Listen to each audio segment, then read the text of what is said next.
ကျောင်းပြီးဘာလုပ်မှာလဲပေါ့ဘာလုပ်မှာလဲဆိုရင်အဖြစ်ကျွန်တော်မှမရှိဘူးဒါဖြည်းဖြည်းပေါင်းဆက်စထောင်းတယ် podcast တွေစရိုက်တယ်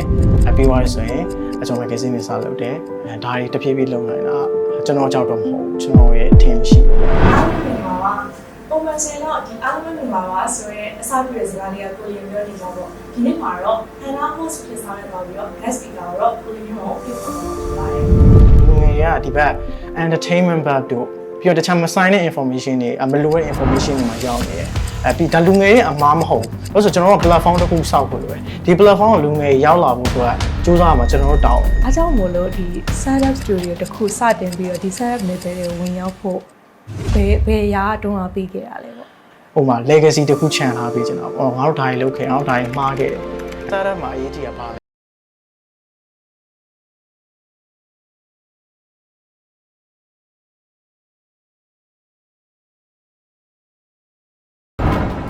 ါကိုရင်အနေနဲ့အသက်16နှစ်မှာ customer service coordinator စရှိတဲ့အလုပ်တွေကိုစတင်လုပ်ကိုင်နေတယ်။ပြီးတဲ့နောက်မှာတော့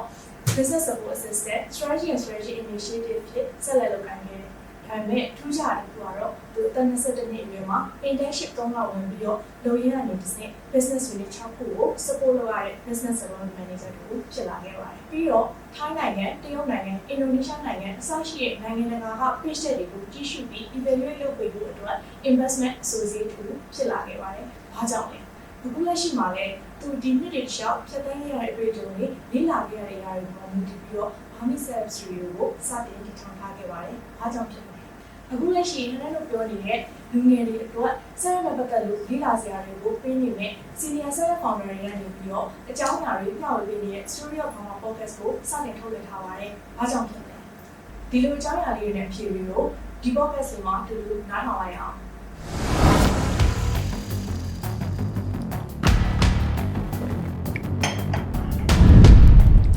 အဲဆိုရင်လည်းစားလိုက်ကြမှာဟုတ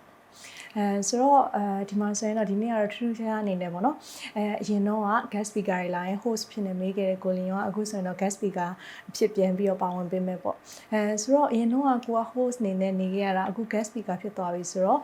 ကိုလင်အခုလောလောဆယ်စိတ်ခံစားချက်အနေနဲ့ရောဘယ်လိုရှိလဲဟုတ်ဟိုစိတ်လှုပ်ရှားဖို့ကောင်းပါတယ်ကျွန်တော်တို့အရင်တော့ podcast တွေရိုက်တဲ့အခါဆိုရင်လေဒီမေးခွန်းတွေကကြိုပြီးတော့ဒါ guest speaker ဘက်ကမသိရဘူးအဲ့လိုဆိုအခုလည်းကျွန်တော်တချို့မေးခွန်းတွေဆိုရင်ကျွန်တော်ကြိုပြီးတော့မသိထားအောင်အဲ့တော့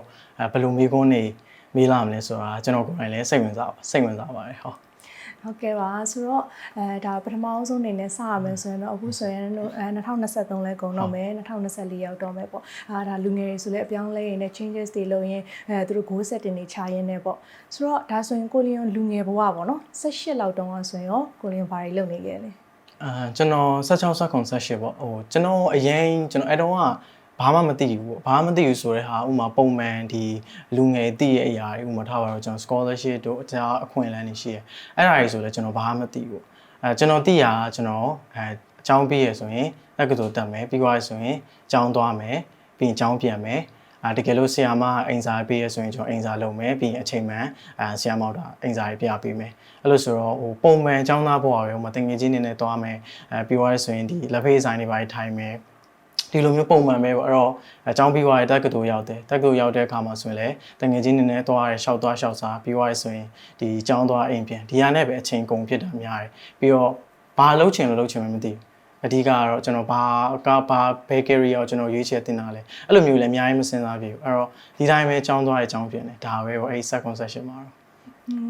့အဲ့တော့သိထားသလောက်ဆိုရင်တော့ဒါ16လောက်ကြာတော့ကိုလင်ယွန်ဒီဟို career ဘိုင်းနေလဲစပြီးတော့စိတ်ဝင်စားလာပြီဒီလိုမျိုး internship setup စသဖြင့်ဒီလိုမျိုးတွေလည်းစိတ်ဝင်စားလာပြီပေါ့ဆိုတော့ဒီတိုင်းပဲတကယ်ချင်းနေနဲ့သွားလိုက်လာလိုက်မုံစားလိုက်နေခဲ့တဲ့ကျောင်းသားတယောက်ကဒီ16လောက်မှာရောဘယ်လိုလုပ်ပြီးတော့ဒီလိုမျိုး career ဘိုင်းနဲ့ပတ်သက်လို့စပြီးတော့စိတ်ဝင်စားလာခဲ့ရလဲပေါ့ဟုတ်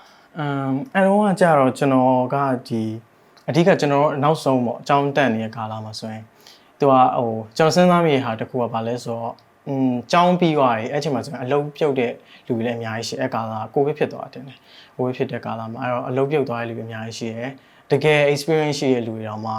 ှသူတို့ဒီအလုပ်ရှာတဲ့ခါမျိုးမှာဆိုရင်အများကြီးခက်ခဲတယ်ပေါ့အဲ့လိုမျိုးတွေဆိုရင်ဒါ social media မှာရောအသိတွေကတစ်စင်ကျွန်တော်ကြားတယ်အဲ့တော့ကျွန်တော်ပြန်စဉ်းစားတဖြည်းဖြည်းနဲ့ကျောင်းကလည်းတက်လာတယ်ဒါပေမဲ့အဲ့ subject ကိုလည်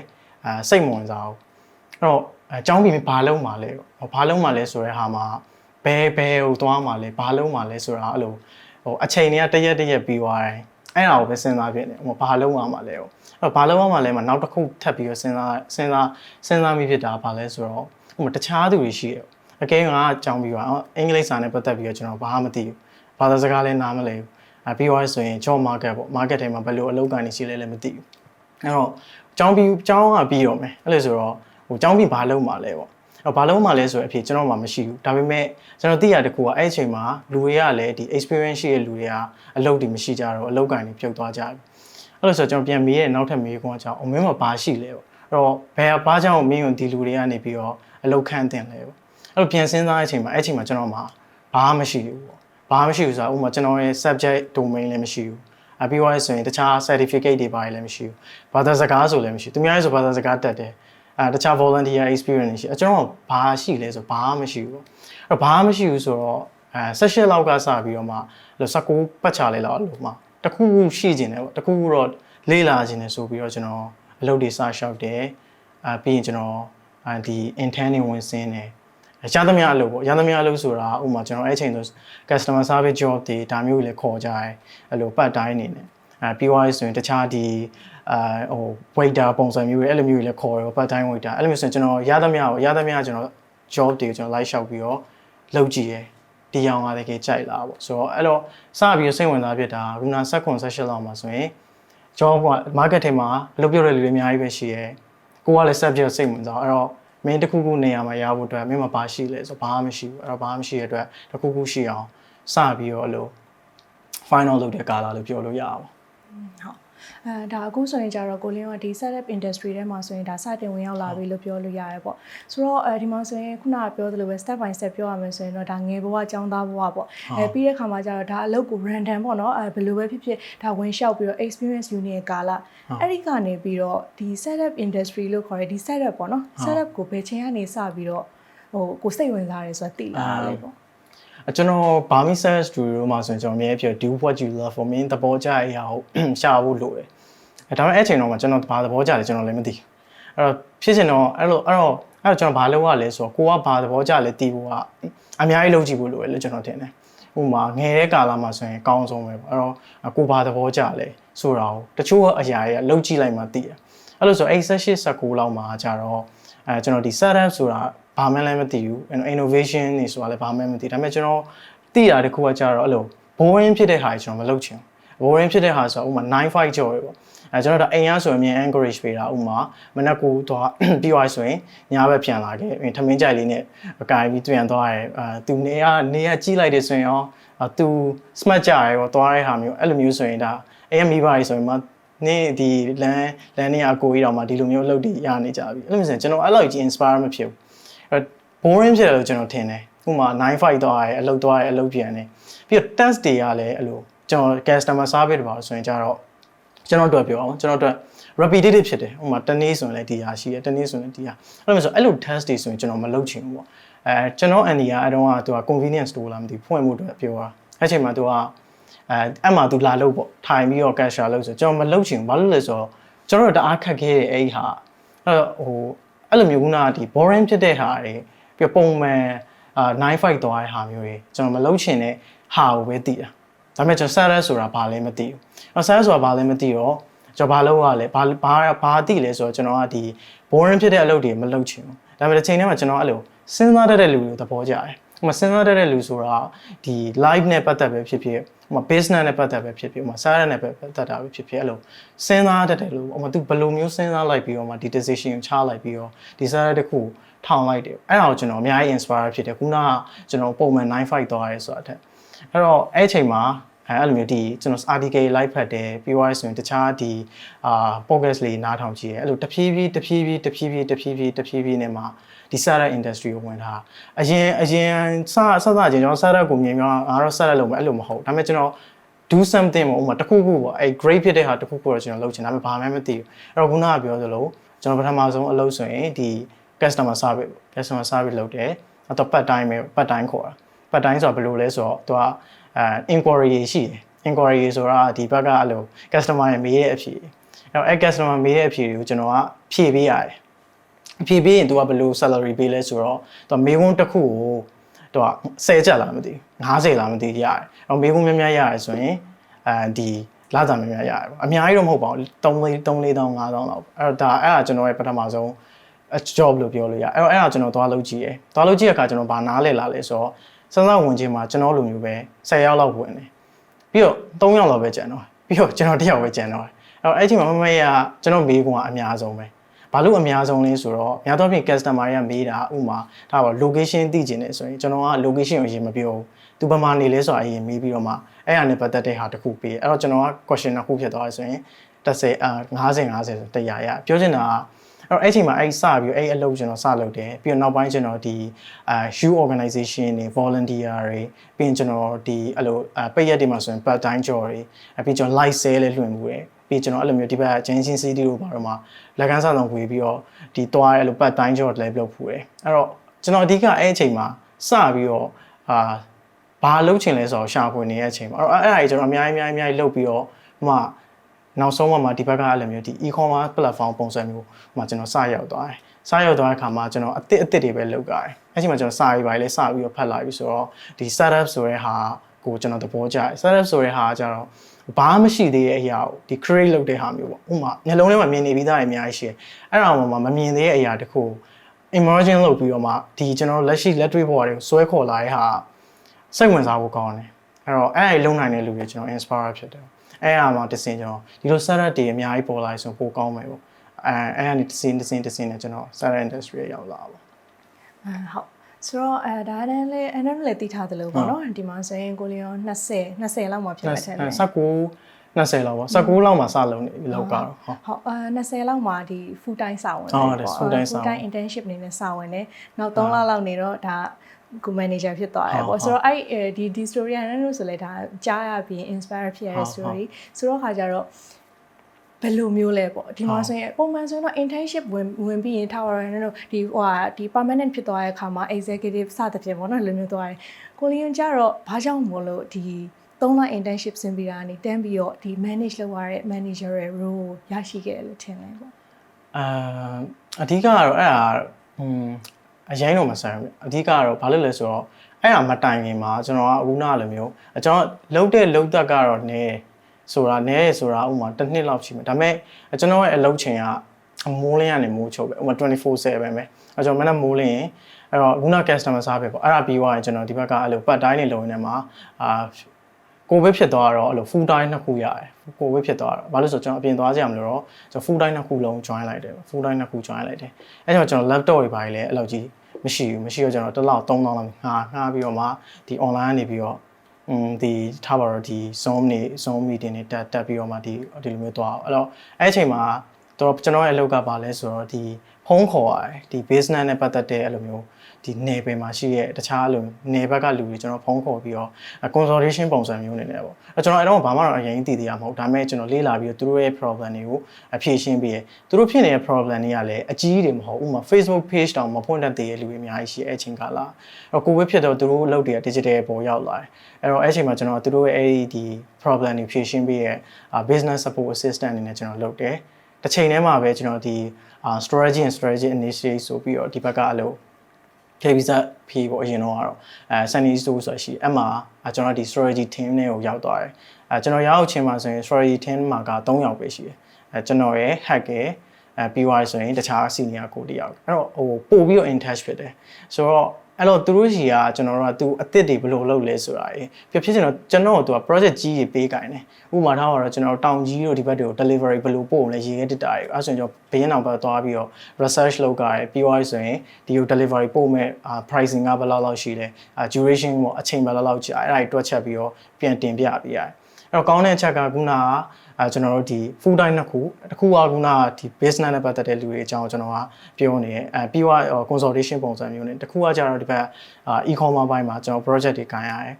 အဲ့ဒါမှာပိုကောင်းတဲ့အချက်ကဘာလဲဆိုတော့ကျွန်တော် presentation ပြပြီးတော့ကျွန်တော် presentation ကိုကြည့်ပေးရတဲ့လူကကျတော့ဒီ magazine ပေါ့ magazine ဆိုတော့ကျွန်တော်ဒီဘက်business consultation firm မှာဆိုရင် top ထဲမှာပါတယ်အဲ့တော့အဲ့ကတော့ကျွန်တော်အတော့မသိဘူးနောက်မှသိတာလို့ဆိုတော့ तू ကနေပြီးတော့ကျွန်တော် presentation တွေကိုကြည့်ပြီးတော့မှဒါရောလူတယ်ဆိုပြီးပြောပြီးအဲ့တော့အဲ့ experience တွေက1 year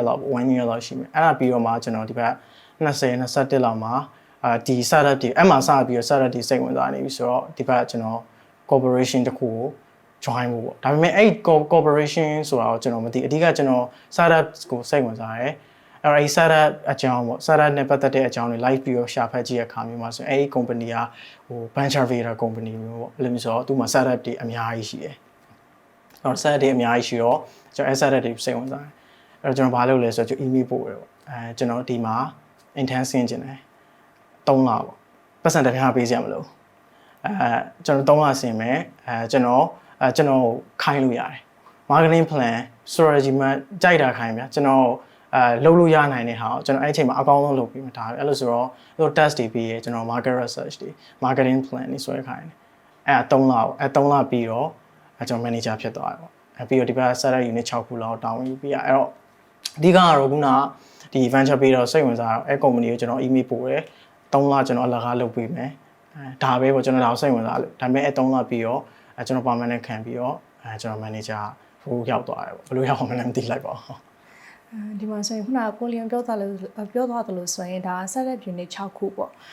6ခုဆိုတော့သူတို့ကတူတူပဲလာတာမဟုတ်မတူကွဲပြားတဲ့ပုံစံမျိုးလားဥပမာအဲ့တို့ပုံမှန်ဆိုရင်တော့ startup တွေတစ်ခုနဲ့တစ်ခုနေချမတူဘူးပေါ့နော်ဥပမာပုံမှန်အဲ့တို့ agency တွေရှိမယ် startup တွေရှိမယ်တခြား you business တွေရှိမယ်အဲ့လိုမျိုးဆိုတော့ဒါမတူညီကွဲပြားတဲ့ဒါလုပ်ငန်းမျိုးစားတွေပေါ့ဆိုတော့ startup တွေမှာရောကိုလီယံဒီ manage လုပ်ခဲ့ရတဲ့ startup တွေကတစ်ခုနဲ့တစ်ခုဥပမာတူညီတဲ့ပုံစံမျိုးလားဒါမှမဟုတ်6ခုကမတူကွဲပြားတဲ့ပုံစံမျိုးလားပေါ့ဟုတ်6ခုဆိုတော့ဒီအတိုင်းပဲ6ခုဆိုတော့ဟိုကျွန်တော်တို့ကအရင်တော့တူတာတော့မဟုတ်ဘူးဆိုတာတော်တော် different ဖြစ်တဲ့တဲမှာပါတယ်ဘယ်လို different ဖြစ်လဲဆိုတော့ဥမာဒီပထမတစ်ခုဆိုရင်တော့ဒီ medicine ဘိုင်းပေါ့ telemedicine ဆိုတာကျတော့ online ပေါ်ကနေပြီးတော့ကျွန်တော်တို့စေကံပြရတဲ့ဟာမျိုးတွေစေကံပြရတဲ့ဟာမျိုးတွေဒါဆိုရင် application နဲ့တွားရဲအဲ့လိုမျိုးဆိုတော့အဲ့ဆိုပုံစံတစ်ခုဒါ medicine industry ဒီဘက်ကဟိုစေဝါနဲ့ပတ်သက်တာနောက်တစ်ခုကကျွန်တော် heavy machinery ဆိုတော့ကျွန်တော်စက်ကြီးရှိရလေအဲ့ဆက်ကြီးမှာရှိတဲ့ spare part တွေကိုသူကဒီ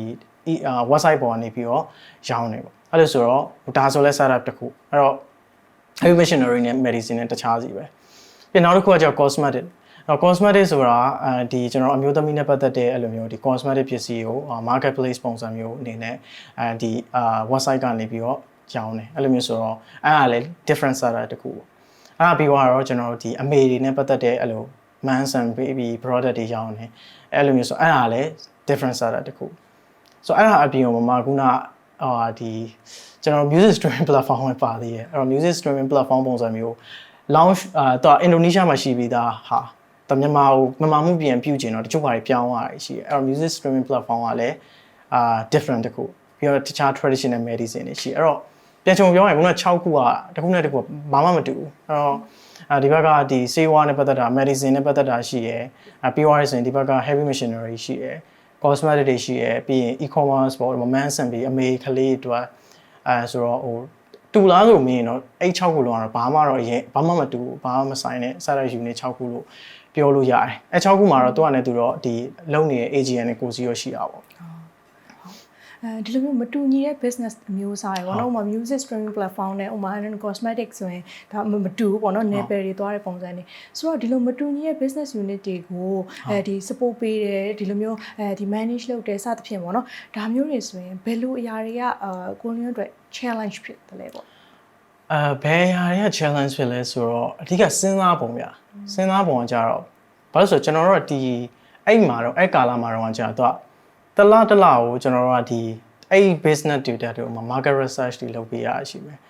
business plan နဲ့ strategy map တွေဆွဲရဟာမှာကူပေးရရှိတယ်ပြီးတော့နောက်တစ်ခုကကြတော့ဒီ brand marketing ဘိုင်းတွေပေါ့ဒါကျွန်တော်တောက်လျှောက်လုပ်လာခဲ့ဟာတွေပဲအဲ့မှာအဓိက challenge ကဘာလဲဆိုတော့ကျွန်တော်နေရာမှာတခြားသူဆိုရင်တော့ပြဿနာမရှိဘူးကျွန်တော်နေရာမှာတခြား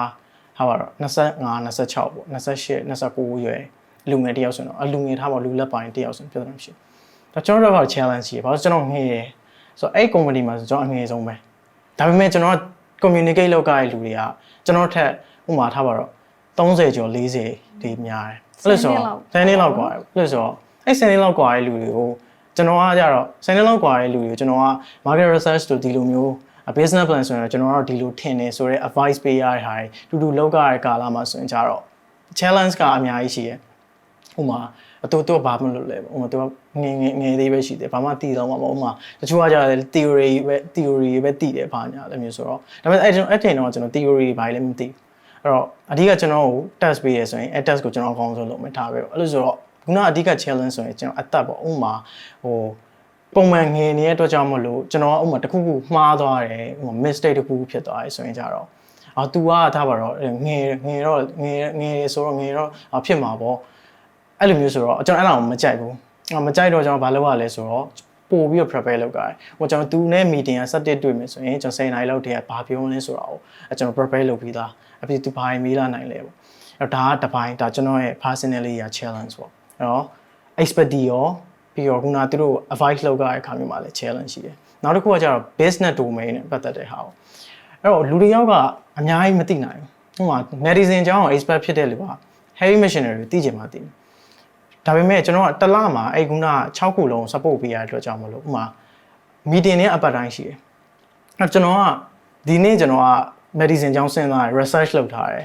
ဒီဟာကို information တွေကျွန်တော်က absorb လုပ်ထားတယ်ဆိုရင်နောက်တစ်နေ့ heavy machinery ဖြစ်သွားအဲ့ခုန medicine နဲ့ပတ်သက်တဲ့အုံနောက်ထဲမှာစဉ်းစားတဲ့ဟာကြံနေလို့မရအောင်ကြံနေတယ်ဆိုရင်ခုနကဘာရပါသွားအဲ့ဆိုလိုချင်တာအဲ့ပြန်ပြီးစဉ်းစားတဲ့ဟာမျိုးမှာဆိုရင်ကျွန်တော် challenge ဖြစ်တယ်အဲ့တော့မနေ့က medicine ဆေးဝါးနဲ့ပတ်သက်တဲ့အောင်ကျွန်တော် support ပေးတယ်ဒီနေ့ကျွန်တော် heavy machinery ပြောင်းသွားတယ်တပတ်ကကျွန်တော် medicine ပြန်ရောက်သွားတယ်အဲ့လိုဆိုတော့ဒါပေမဲ့အဲ့ medicine ပြန်ရောက်သွားကျွန်တော်မမှတ်မိတော့ဘူး medicine ကဟာတယ်ဘာလို့ဆိုဂျိုင်းမှာ2ခုလောက်ချားသွားတယ်အဲ့လိုဆိုတော့ပြန်ပြီးတော့အဲ့ဒါကိုနေ့တိုင်းလေ့လာပြီးသွားရဆိုရင်ဒီဟာနဲ့ပတ်သက်တဲ့ဟာကိုကြတော့ဟိုအလုံးလုံးနေရမဟုတ်ဘဲနဲ့ day to day မှာပါပြန်ထည့်ထားဥပမာထားတော့တနေ့ကိုဒီဟာနဲ့ပတ်သက်တဲ့ article ဘာတွေဖတ်ရမလဲဆိုတော့အဲ့တော့အဓိက challenge ကဘာလဲဆိုတော့2ခုပေါ့တစ်ခုကကြတော့ကျွန်တော်ရဲ့ personality ကကျွန်တော်ငင်နေသေးတာကျွန်တော်ရဲ့အဓိက challenge တစ်ခုပေါ့နောက်တစ်ခုကကြတော့ business domain ပေါ့ဒီ industry တစ်ခုနဲ့တစ်ခုချင်းစီအလိုက်မှာကျွန်တော်နားလည်နိုင်ဆိုရင်စဉ်းစားပုံကမတူတဲ့အတွက်ကြောင့်ဒီဟာကိုပိုနားလဲရမယ်ဆိုတော့ကိုပိုနားလဲရမယ်ဆိုတာပြီးသွားပြီဆိုရင်ဒီ different business ဖြစ်တဲ့အတွက်ကြောင့်ဒီကနေပတ်သက်တဲ့ domain ကကျွန်တော်တို့အဓိက challenge ပေါ့ဒါမှမသိရင်ကျွန်တော်ဘာ advice မှဘာမှလက်ဆက်လုပ်မရအောင်ဒီ business ကိုကအရင်ဆုံးကျွန်တော်နားလည်အောင်အရင်လုပ်ရသေးတာပေါ့ဟုတ်ဒါဆိုရင်ဒါကိုအသက်ပေါ့နော်ဒီလိုမျိုးလဲအပေါင်းဆို workplace ဖြစ်တာကိုအလုပ်ခွင်ဖြစ်တာဖြစ်တဲ့ကြောင့်မလို့ဒါအသက်ပိုင်းခြားရလဲကိုကငယ်နေသေးတယ်ပြီးတော့ခါကျတော့ဒီလိုမျိုး business unit ကလည်းမတူတာဖြစ်တဲ့ကြောင့်မလို့ဒီအတွက်ကိုက expert ပြန်ပြီးတော့ရှိနေအောင်ဒါကိုကလုပ်နေရတဲ့အချိန်ပေါ့ဒီမှာဆိုရင်ဒါ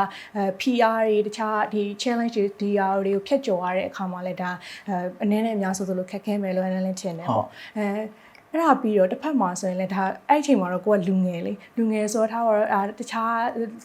လူငယ်တွေဆိုရင်ပျော်ကြပါကြရရှိမယ်တငယ်ချင်းတွေနဲ့ဟန်အောင်လုပ်တာရှိမယ်ပေါ့ခုနကကိုလင်ပြောသွားတဲ့တခြားနားထောင်အောင်မယ်ဆိုရင်ဒီ challenge ကိုဖျက်ကျော်ဖို့ကြိုးစားနေရတဲ့အချိန်ရောလောက်ခဲ့ရလားဒီလိုမျိုး fun ဖြစ်တဲ့လို့ဒီပေါ့နော်အများသတ်မှတ်ကြတဲ့အရာတွေလုပ်ခဲ့ရရလားပေါ့ကျွန်တော်အရင်တော့ podcast တွေမှာဆိုလဲကျွန်တော် guest speaker တွေမေးတယ်အဲ့လိုမျိုးအဲ့ဒါတင်မှာကိုလောက်ခဲ့ရတဲ့ DI မှာဆိုရင်တခြားလက်ဟာရှိတယ်ကျွန်တော် deserve ဖြစ်တယ်လို့ထင်တယ်ဘာလို့လဲဆိုတော့ကျွန်တော်ဘယ်မှာစပြီးတော့ကျွန်တော် change ဖြစ်လဲဆိုတော့ခုနကကျွန်တော်ပုံမှန်เนาะကျောင်းသားဒီတိုင်းပဲဘာမှမသိဘူးကျွန်တော် intern ဆိုတဲ့စကားတော့မသိဘူးအဲ့တော့ကျွန်တော်တကယ်ချင်းမေးလိုက်တော့ intern ဆိုဘာလဲပေါ့ဒါပေမဲ့သူရှိမှာတော့ကျွန်တော်သိတယ်လို့ဘာလဲနောက်ကျကျွန်တော်ကိုယ်ပဲပြန်ခောက်ပြီးတော့ intern ဆိုတော့ဒါပါလားပေါ့ intern ဆိုတာပြောချင်တာကျွန်တော်ဘာမှမသိဘူးတကယ်ကိုဘာမှမသိတာပုံမှန်လူထပ်တောင်ကျွန်တော်ပုံမှန်ဆိုတာဒီပုံမှန်ထားပါတော့ကျောင်းသားတွေထက်တော့ကျွန်တော်ဘာမှမသိဘူးအဲ့လိုမျိုးဆိုတော့ကျွန်တော် Jensen Square ဘယ်နားမှာရှိလဲလည်းမသိဘူးအဲ့လိုပုံမှန် normal ဟာတွေဆိုတော့ကျွန်တော်ဘာမှမသိဘူးအဲ့အချိန်မှာကျတော့ခုနကဒီအဓိကအဲ့ကနေဖြတ်တန်းလာတဲ့ကာလမှာခုနကဒီလူငယ်ဘဝပေါ့အဲ့တော့ထားပါတော့တငယ်ချင်းတွေနဲ့သွားတဲ့ဟာတွေစားတဲ့ဟာတွေအဲ့ဟာတွေကကိုဗစ်ဖြစ်တဲ့အခါကျတော့ကျွန်တော်အပြင်ထွက်လို့မရတော့အပြင်ထွက်လို့မရတဲ့အခါကျွန်တော်ကဘာလုပ်ရလဲဆိုတော့ကျွန်တော်အဲ့မှာအတွေးတစ်ခုဝင်လိုက်တာဘာလဲဆိုတော့မင်း information accept လုပ်တဲ့ဟာလူတိုင်းမှာအရေးကြီးတယ်တော့ဥပမာဆိုအခုဆိုတာ AI တို့ChatGPT တို့တခြားဟာတွေပေါ်လာတော့ပေါ့ဒါပေမဲ့အဲ့ဒါလူနဲ့တူတူပဲလူနဲ့ဘာတူလဲဆိုတော့ဥပမာထားပါကျွန်တော်က AI software တခုတိစောက်ချင်တယ်ဆိုတော့ base လုပ်ချင်တယ်ဆိုရင် data input ကအရေးကြီးတယ်ဥပမာကို data မကောင်းတဲ့ဟာတွေ input သွင်းလိုက်တယ်ဆိုရင် accuracy မရှိတဲ့ဟာတွေပဲပြန်ထွက်လာအဲ့တော့လူလဲတူတူပဲအဲ့လိုမျိုးဆိုတော့ကျွန်တော်အဲ့တုန်းကဆိုရင်ကိုဗစ်ဖြစ်သွားတယ်ကျွန်တော်အဲ့ဒါစဉ်းစားပြီးတော့ငါဘယ်လို data တွေကောင်းထဲမှာ input လုပ်နေရလဲဆိုတဲ့ဟာအဲ့ data တွေကနေပြီးတော့ပြန်ထွက်လာတဲ့ဟာတွေကငါပဲပေါ့ အကယ်၍မြန်ငါလာကောင်းတဲ့ input တွေထည့်လိုက်မယ်ဆိုရင်ကြတော့ပိုကောင်းတဲ့ decision တွေချနိုင်ရမယ်ကျွန်တော်ထင်တယ်အဲ့တော့ကျွန်တော်ကဘာလုပ်လဲဆိုတော့ကျွန်တော်တငယ်ချင်းတွေရှိတယ်အဲ့တငယ်ချင်းတွေဆို online တငယ်ချင်းတွေဖန်တီးလိုက်တာအဲ့တော့ကျွန်တော်သဘောကျတဲ့ဒီဘက်ကအဲ့လို entrepreneur တွေဒီဘက်ကအဲ့လို founding လုပ်တဲ့ founder တွေပြီးသူတို့ရဲ့ talk show တွေတချို့ဟာတွေတော့အကြာကြီးပဲအဲ့ဒါကျွန်တော်လိုက်နာထောင်တယ် World Economic Forums တို့ဒီ forum တွေမှာဘာတွေသူတို့ဆွေးနွေးကြလဲဘာကြောင့်ဒီ decision တွေချကြလဲဆိုအဲ့ဒါကျွန်တော်တောက်လျှောက်နာထောင်အဲ့ကာလာမှာကျွန်တော်ဘယ်သူနဲ့မှမတွေ့ဘူးတစ်နှစ်လုံးကျွန်တော်အလုပ်လုပ်တယ်အဲ့နာထောင်တယ်လုပ်တယ်အဲ့နာထောင်တယ်အဲ့လုပ်တယ်အဲ့နာထောင်တယ်အဲ့တော့ကျွန်တော်အဲ့ဒါကျွန်တော်တော့က used to ဖြစ်သွားခုနကကျွန်တော်တို့ထားပါတော့business တွေကိုပြန်ပြီးတော့ဒီမှာ manage လုပ်ကြရဲ့ဘိုင်းဒီမှာဆိုရင်ကြတော့တခါတလေကြတော့မှလုံးကြီးဖြစ်တဲ့ဟာမျိုးလည်းရှိရပါဘာလို့ဆိုတော့ဟိုမှာသူများရေးဆိုရင် Christmas တို့တခြားအချိန်တွေမှာဆိုရင်ဒီအပြင်သွားရဲ့ဘာညာရှိရဲဟိုလိုမျိုးကျွန်တော်တို့အတွက်ကအဲ့လိုမရှိဘူးပိတ်ရက်ကကိုယ့်အတွက်အဲ့ဒါ opportunity ပဲအများဆုံးပိတ်ရက်မှာလူတွေလဲနေတယ်ဒါပေမဲ့ပိတ်ရက်မှာမလဲဘဲနဲ့မင်းတစ်ခုခု land လုပ်နေဆိုရင်ရုံးဖွင့်တဲ့အခါဆိုရင် you know something better than တခုခုမှာပေါ့အဲ့လိုဆိုတော့ကျွန်တော်ပိတ်ရက်တိုင်းကျွန်တော် land လုပ်တယ်ပြီးရင်အဲ့တော့ကျွန်တော် proud ဖြစ်တယ်ဘာလို့ဆိုတော့ကျွန်တော်ဒီပိတ်ရက်တွေတိုင်းမှာသူများအပြင်သွားနေချင်းကျွန်တော်အပြင်မသွားဘဲနဲ့ဒီ land လုပ်ပြီးတော့ဒီ business တွေကိုကျွန်တော် solve လုပ်တယ်အဲ့တော့ခုနကပြောသလိုပေါ့အချိန်လောက်လာဆိုရင်ကျွန်တော် personal time မရှိအဲ့ဒါ side fact ကဘာလဲဆိုတော့အဲ့လို conversation ပြောတဲ့အခါ normal conversation ပြောရတဲ့ဟာကျွန်တော်နောက်ပိုင်းနည်းနည်းပိုခက်ခဲလာတယ်။များသောအားဖြင့် business နဲ့ပတ်သက်တာပဲပြောဖြစ်တာများအဲ့တော့အဓိကပြန်ပြီးခုနမေးခွန်းပြန်ဖြေရမယ်ဆိုရင်ကြတော့အချိန်ကတော့လောက်လားဆိုရင်ခုန personal ပြောရတဲ့ဒီ bar တော့ club တော့အဲ့ဒါကြီးကျွန်တော်မသိဘူးကျွန်တော်သိရဒီ business တွေရှိရဲအဲ့ business တွေမှာကျွန်တော်အဲ့ဒါကိုပိုနားလဲခြင်းအဲ့တော့ကျွန်တော်စာဖတ်မယ် focus နားထောင်မယ်ဒါပဲအဲ့တောက်လျှောက်ကတော့ဟုတ်ဒါဆိုရင်ကိုလေးအနေနဲ့ဒါလူငယ်ဘဝအနေနဲ့ပေါ့နော်ဒါဖြတ်တန်းခဲ့ရတဲ့အချိန်မှာဒီလိုမျိုးအလုပ်အတွက်ပေါ့နော်အများကြီးချိန်ပေးထားရဲဆိုရင်ကိုလေးအနေနဲ့ဆိုရင်တော့ဒါ deserve ဖြစ်တယ်လို့ယုံကြည်ရဲပေါ့နော်ဟုတ်ဆိုတော့ဒါဆိုရင် setup ဘက်ကိုပြန်သွားလိုက်ကြရအောင်အခုဆိုရင်ခုန setup unit 6ခုနဲ့ manage လုပ်ရင်းနဲ့သွားရဲပေါ့ဒါလုပ်ခဲ့တဲ့ corporation ကလည်း venture builder လို့ပြောရမှာပေါ့နော်ဆိုတော့ဒီ venture builder တို့venture capital စသဖြင့်ဒီလိုစကားလုံးတွေဆိုရင်မြန်မာဒီလူငယ်တွေအတွက်ဆိုရင်ပေါ့နော်ဥပမာဟန်နဲ့ပါဝင်မဲ့ပေါ့နည်းနည်းစိတ်နယ်လို့ခံစားရတယ်ပေါ့နော် equity တွေဒါမျိုးတွေဆိုရင်လည်းဒါဟိုနည်းနည်းစိမ့်သေးတဲ့စကားလုံးတွေပေါ့ဆိုတော့ဒီ setup တို့ venture builder တို့ venture capital တို့ပေါ့နော်စသဖြင့်ဒီလိုတွေနဲ့ပတ်သက်ပြီးတော့ဟန်နန်းကိုပြီးရင်ဒါကြည့်နေတဲ့လူငယ်တွေကိုနည်းနည်းပြောပြပေးပါဟုတ်ခုန venture capital တို့ပြီးရင်ကျွန်တော်တို့ဒီprivate equity ကိုကျွန်တော်အဓိကကျွန်တော် startup ထဲရောက်ဖို့ကျွန်တော်အဓိကအဲ့လိုတွန်းပို့ခဲ့တဲ့သူကဘယ်သူလဲဆိုတော့ကျွန်တော် Don Valentine ပေါ့ Don Valentine ကကျွန်တော်ဒီဘက် Sequoia Capital founder ပေါ့အဲ့တော့ဆိုတော့သူကျွန်တော်အများကြီး inspire ဖြစ်တယ်ဘာလို့ inspire ဖြစ်လဲဆိုတော့သူက VC ပေါ့ VC ဆိုတာကျွန်တော်တို့ဒီ startup တွေကို invest လုပ်တဲ့ company အဲ့တော့သူ invest လုပ်လိုက်တဲ့ company တိုင်းကအဲ့ company တိုင်းတော့မဟုတ်ဒါပေမဲ့အဲ့ company တွေအခုထိကျန်ပြီးတော့မှလုံးဝ legendary company ပဲဥပမာ Apple ရှိမယ် Google ရှိမယ်တခြားကျွန်တော်စဉ်းစားကြည့်လိုက်ပေါ်လာတဲ့နေရာမှာအဲ့လိုlegendary ဖြစ်တဲ့ company တွေဆိုရင် तू က invest လုပ်ထားအဲ့တော့ဘာကြောင့် तू ကအဲ့ဒီကာလာတွေကအဲ့ခုန startup တွေကို invest လုပ်ခဲ့ရလဲဆိုတဲ့ဟာကိုသူ့ရဲ့အဲ့လို Stanford မှာပြောထားတဲ့အဲ့လို video ကိုသွားကြည့်လို့ရတယ်သူ့ရဲ့ तू က venture capital မှာ तू အဓိကသူ့ရဲ့ domain ကတခုပဲရှိပါလဲဆိုတော့ futuristic ပေါ့အဲ့လို तू ကသူ့ကိုပြော futuristic ဖြစ်ဖို့လိုတယ်ဘာလို့ဆိုတော့ VC fund က future ကိုအလုပ်လုပ်နေတာလက်ရှိကိုလုပ်နေတာမဟုတ်အဲ့တော့ future မှာဘာဖြစ်လာနိုင်ဆိုရယ် possibility ကိုတွေးပြီးတော့မှ invest လုပ်တဲ့ဟာအဲ့တော့ခုန VC တို့ startup တို့အဲ့ဟာကြီးဆိုရင်လူတွေကတခုချင်းစီပဲမြင်တာတခုချင်းစီပဲမြင်နေဆိုတော့ဘယ်လိုလဲဆိုတော့venture capital startup consumer venture builder ရှိမယ်ဒါမှမဟုတ်ဘူးသူကကျွန်တော်တို့ကဒီပြန်ပြီးတော့ backward ပြန်စဉ်းစားကြည့်လို့ရတယ် backward ဆိုတာဟိုဘက် history ဘက်ကိုပြန်သွားပြီးတော့အဓိကကျွန်တော်တို့နိုင်ငံနဲ့ပဲပေါ့ထားပါတော့နိုင်ငံမှာဘာလို့ innovation ကိုကျွန်တော်တို့ invest လုပ်ကြရလဲပေါ့အဲ့တော့ဟိုကျွန်တော်တို့ခုနကဒီ innovation ပို့ပြီးတော့ကောင်းလာတဲ့နိုင်ငံတွေရှိမယ်အဲ့တော့ first step ကတော့ဒီ education ပို့ကောင်းလာမယ်အဲ့တော့လူငယ် innovate ဖြစ်မယ်အဲ့ဒီ innovate ဖြစ်တဲ့အခါမျိုးမှာဆိုရင်ဒီတိုင်းပြည်ရဲ့ productivity ပိုကောင်းမယ် तू ကဒီဘက်ဟိုကိုကနေပြီးတော့ကုန်နေတင်သွင်းရဒီရယူရတယ်ဆိုတာထက်ပြန်ပြီးတော့တင်ပို့နိုင်မယ် human resource တွေပိုကောင်းလာမယ်အဲ့တိုင်းပြည်ပိုဖွင့်ပြမယ်အဲ့အတွက်ကြောင့်မို့လို့ကျွန်တော်တို့ကဒီဘက် investor တွေကသူ့မှာ invest လုပ်ရမယ် asset class တွေအများကြီးရှိတယ်ဆိုတော့ asset class တွေဆိုတာဘယ်လိုလဲဆိုတော့ဥပမာမြန်မာပြည်မှာဆိုရင် real estate ကိုကျွန်တော် invest လုပ်လို့ရတယ်ကို invest လုပ်လို့ရတယ် ပြီးသွားရင်ဆိုရင်ဘာ invest လုပ်လို့ရတယ်မရှိဘူးဒါပေမဲ့ stock market မှာဆိုရင်တခြားနိုင်ငံတွေမှာဆိုရင် New York Stock Exchange မှာ TAP SARA တွေကိုသူ invest လုပ်လို့ရတယ်ဆိုတော့ပြောချင်တာကကျွန်တော်တို့ကသူတို့မှာဆိုရင်တော့ asset class တွေအများကြီးရှိတယ်အဲ့တော့ဒီဘက်က hash fund ပေါ့ဥပမာ funding တွေအများကြီးတောက်တဲ့ fund အကြီးစားကြီးတွေကသူက invest လုပ်တယ်ဆိုတာဒီ venture capital တွေ invest လုပ်တယ်ပြီးသွားပြီဆိုရင်ဒီဘက်ကကျတော့ထားပါတော့ကျွန်တော် real estate တွေ invest လုပ်တယ်ပြီးသွားဆိုရင်ကျွန်တော် gold တွေ invest လုပ်တယ်ပြီးရင် currency တွေ invest လုပ်တယ်ဒီဘက်အကြီးရှိသေးတယ်เนาะ fund တွေအဲ့တော့အဲ့ခုနက VC တွေကသူတို့ရဲ့ဒီဘက်ကသူတို့ invest လုပ်တဲ့လူကိုကျတော့ limited partner လို့ခေါ်ရဗျာသူတို့ရှင်မှာအဲ့တော့ VC တွေကခုနကဒီဘက်က investment ကိုယူပြီးတော့ VC ကနေပြီးတော့ startup ကို invest လုပ်တယ်အဲ့တော့အဲ့ startup ကနေပြီးတော့ဘယ်သူတွေ invest ပြန်လုပ်လဲဆိုတော့ကျွန်တော် consumer တွေကို invest ပြန်လုပ်တယ်အဲ့တော့ဒီက ecosystem တစ်ခုလုံးအဲ့လိုလေပတ်နေတာအဲ့တော့ခုနကထားပါတော့ investor တွေကလည်း VC ကိုပဲသူက invest လုပ်လို့မရဘူးဘာလို့လဲဆိုတော့ startup က fail နိုင်ခြေ possibility အများကြီးရှိတယ်အဲ့တော့ကြောင့်မို့လို့ကျွန်တော်တို့ကခုနကသူ risk ကို short တခြားကျွန်တော်တို့ဒီဘက် assets တွေမှာဆိုရင်သူက invest လုပ်အဲ့တော့တစ်ဆင့်ချင်းလာအဲ့တော့ VC မှာ invest လုပ်တယ်VC တွေကလည်းသူတို့ investor တွေရှိတယ်အဲ့တော့ VC ကနေပြီးတော့ startup တွေမှာ invest ပြန်လုပ်တယ် startup တွေက consumer တွေအတွက် innovation ဖြစ်တဲ့ဟာတွေကိုလုပ်တယ်အဲ့တော့ innovation ဖြစ်တဲ့ဟာတွေinnovation ဖြစ်တဲ့ product တွေကိုထုတ်တဲ့လူတွေကိုကျွန်တော် entrepreneur လို့သုံးသပ်တယ်ပေါ့အဲ့တော့အဲ့ဒါတစ်ခုအဲ့ဒါမှခုနကဒီ innovation ပေါ့ဆိုတော့ innovation တွေကိုဒီဘက် entrepreneurship တွေနဲ့ပတ်သက်တာလုပ်တယ်အဲ့တော့ဒီမြန်မာများသောအားဖြင့်တချို့ထင်တာကဒီ entrepreneur နဲ့ပတ်သက်တဲ့ဟာတွေပြောရဆိုရင်ဟိုမှာ tech startup တွေကိုပြေးမြင်တယ် tech startup ဆိုတော့နည်းပညာနဲ့ပတ်သက်တဲ့ဟာကိုပေါင်းမှ startup လို့ခေါ်တာလားမဟုတ်ဘူးကျွန်တော် startup မှာအရေးကြီးတာဘာလဲဆိုတော့တစ်ခုပဲရှိတယ်အဲ့ဒါဘာလဲ scalability ဥမာဒီ business ကဘယ်လောက် scale up လုပ်နိုင်လဲဆိုတဲ့ပုံမှာမူတည်တယ်အဲ့တော့ traditional business တွေထဲမှာဆိုရင်လည်းရှေ့ကဥမာထားမှာကျွန်တော် Madonna တို့ဘာလို့ရှိမယ်အဲ့တော့ဆိုရင်သူချီမှာဝယ်တယ်ဆိုရင်ထားပါတော့3မိနစ်လား30စက္ကန့်လားမသိဘူးအဲ့လောက်တွင်ရတယ်ဘာလို့ဆိုတော့သူ့ operation system ကြောင့်ဒါပေမဲ့အဲ့ရမတိုင်ခင် तू invest မလုပ်ခင်မှာအဲ့အရှိမမရှိဘူးအဲ့ပြောချင်တာအဲ့ဒါဆိုလဲ grow ဖြစ်တာ break ကတအားမြင်တယ်အဲ့ဆိုရင်တော့ဆက်တယ်ဒါပေမဲ့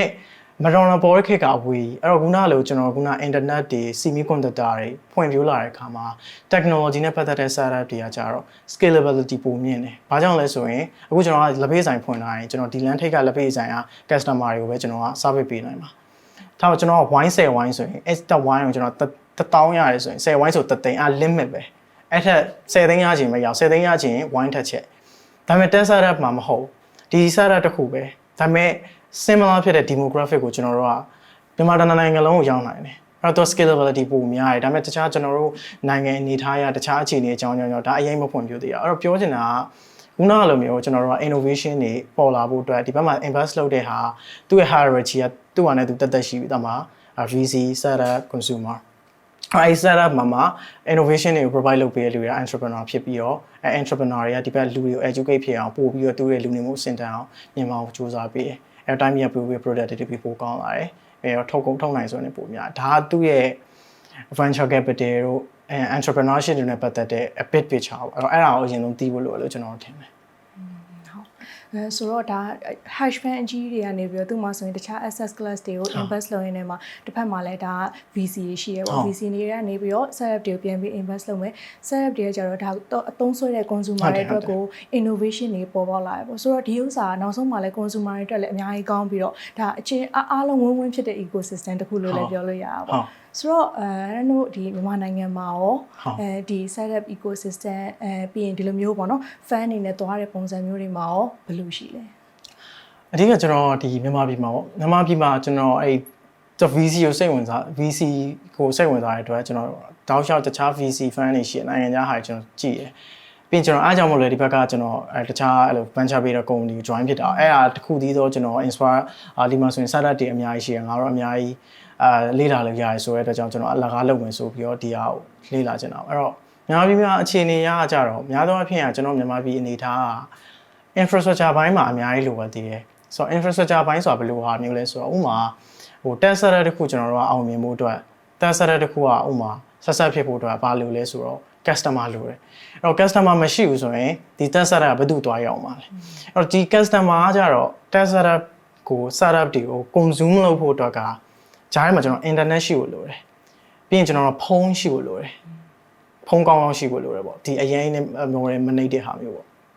အဲ့တော့ခုနကလည်းဒါ internet လည်းကျွန်တော်အရင်မဖွင့်ပြသေးဘူးဥပမာနေရာဒေသကလည်းဥပမာဒီမှာဆိုရင်35ရာခိုင်နှုန်းလောက်ပဲကျွန်တော် internet access ရတယ်မြန်မာဆိုရင်အဲ့တော့အဲ့လိုကာလမှာဆိုရင်ကြတော့ဒီ market ဖွင့်ပြမှာမဟုတ်ဘူးအဲ့တော့ကျွန်တော်တို့ကတကယ်လို့ဖွင့်ပြခြင်းနေဆိုရင်ကျွန်တော်တို့ကဘာလုပ်ဖို့လိုလဲဆိုရင်ပထမတစ်ချက်ကခုနကကျွန်တော်တို့ပြောတဲ့ဒီ infrastructure ကိုဒါကြောင့်တချို့ company ဆို broadband တွေကို invest လုပ်ကြတယ် setup တွေဆိုတာဘာလို့ဆိုတော့ဒါကအရေးဆုံးလိုအပ်တယ်ပေါ့အဲ့တော့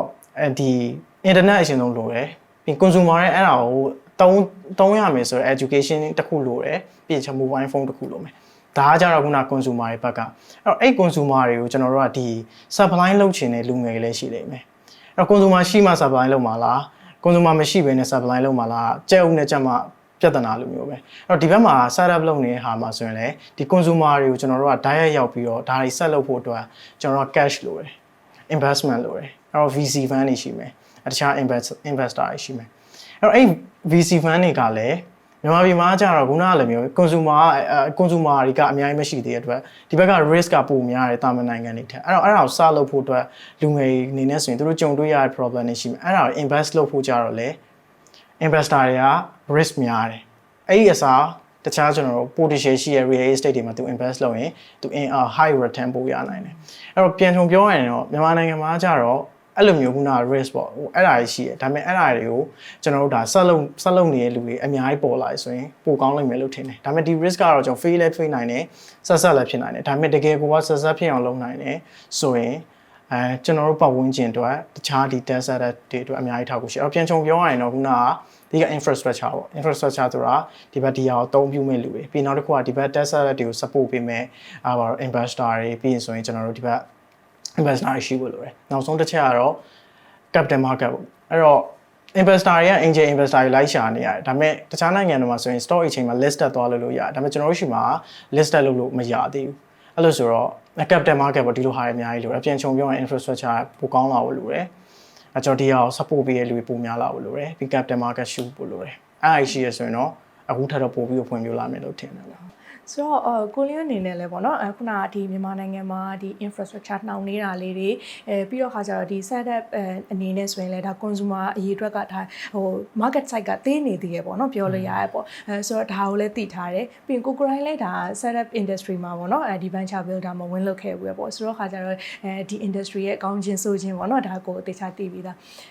ဒါမှဘာကြောင့်မို့လို့ဒီ setup studio တခုစတင်ပြီးတော့ဒီ setup နယ်ပယ်တွေကိုဝင်ရောက်ဖို့ဘယ်ရာတုံးအောင်ပြီးခဲ့တာလဲပေါ့ဘာလို့ဆိုတော့ဆိုတော့ဟိုဟယ်လိုဥမာကိုကြိုက်တဲ့ဟာကိုမလုပ်ရရဲဗျာဥမာတရက်ကအဲ့ဒါအများကြီ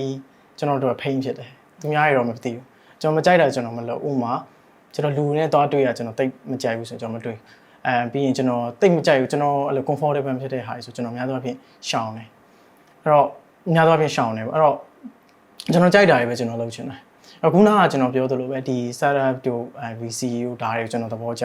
ျတယ်ဒီကကျွန်တော် passionate ဖြစ်တယ်အဲ့ဒါကိုကျွန်တော်မလုပ်ကျွန်